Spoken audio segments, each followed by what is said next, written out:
Andy Johnson, Minnesota State University Strategy, the Language Experience Approach, or Language Experience Activities. This is perfect for emergent or beginning readers at the emergent and beginning levels, because it uses words and concepts with which they are familiar.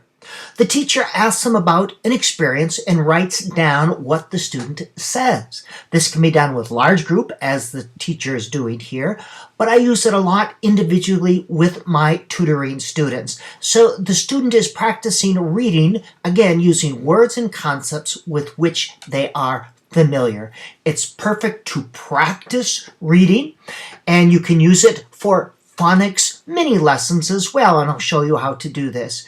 And it's great for developing fluency. It's one of a multi-level, multi-dimensional strategies. So as I said, large group, small group, individually. Here's the steps. Have an experience. Step 2, ask the students, what do you want to say about it? And then write. And as you're writing down, you're doing some edits, and I find it's good to break large sentences into small sentences. We want to make things as easy as possible, and we sound out the words as we are writing them so the students can see it. We read through it using scaffolded oral reading, where we provide just enough structure to enable students to read it without frustration.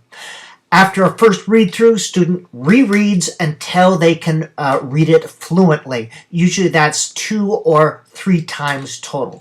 And then a phonics mini lesson, I'll show you how to do that. But we save these, especially if I'm using a computer, so we can practice reading what they've written in past days.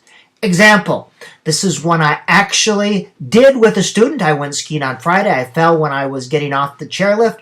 I went to my Aunt Case. She's writing about things with which she is familiar. To make this a phonics mini lesson, I would say, there's a word here that begins with a f sound. What is it?